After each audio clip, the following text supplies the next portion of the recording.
Dans cette vidéo, nous allons voir comment déterminer les coordonnées d'un vecteur, c'est-à-dire comment répondre à ce genre de questions, déterminer graphiquement les coordonnées ou calculer les coordonnées. C'est parti!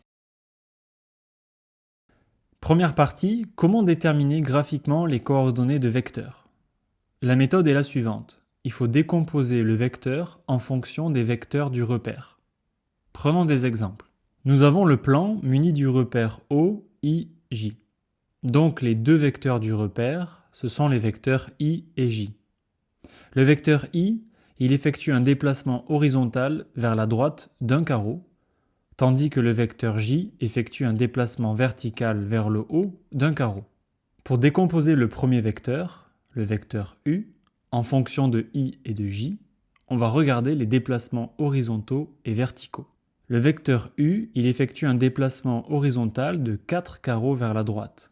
Donc, on va avoir 4 fois le vecteur I. Mais en plus, il effectue un déplacement vertical d'un carreau vers le bas.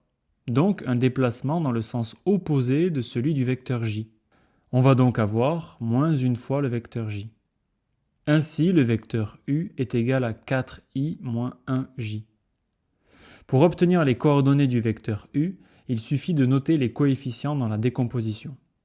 Ici, on a 4 et moins 1. Donc, les coordonnées du vecteur U sont 4 et moins 1. Prenons le vecteur B. Même principe. Il effectue, lui, un déplacement horizontal de 2 carreaux vers la droite. Donc, on a 2i. Mais aucun déplacement vertical. Donc, on va avoir 0 fois le vecteur J. Ainsi, le vecteur B est égal à 2i plus 0j. On en déduit alors que les coordonnées de B sont 2 et 0. On va en faire un dernier avec le vecteur V. Encore une fois, le même principe.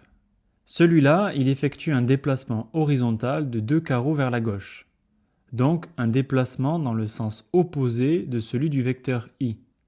On a donc moins 2 fois le vecteur I. Ensuite, il effectue un déplacement vertical vers le haut de 3 carreaux. Donc, on a 3 fois le vecteur J. Ainsi, V est égal à moins 2i plus 3j. Les coordonnées sont alors moins 2 et 3. Deuxième partie, comment calculer les coordonnées d'un vecteur. La méthode est la suivante. Pour calculer les coordonnées du vecteur AB à partir des coordonnées des points A et B, on utilise la formule suivante. La première coordonnée du vecteur est donnée par xb moins xa.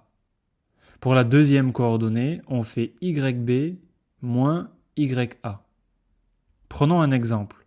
On a les points A et B avec leurs coordonnées. Pour trouver les coordonnées du vecteur AB, on peut commencer par écrire de manière verticale les coordonnées du point B. Ensuite, on place les signes moins. Et enfin, les coordonnées du point A de manière verticale également. C'est toujours les coordonnées du point de l'extrémité du vecteur moins les coordonnées du point d'origine du vecteur. Il ne reste plus qu'à faire le calcul. On obtient alors moins 8 et 9 comme coordonnées. Et voilà, c'est terminé. Tu sais maintenant comment déterminer les coordonnées d'un vecteur. Si cette vidéo t'a plu, n'hésite pas à liker et à t'abonner. On se retrouve tout de suite pour une prochaine vidéo.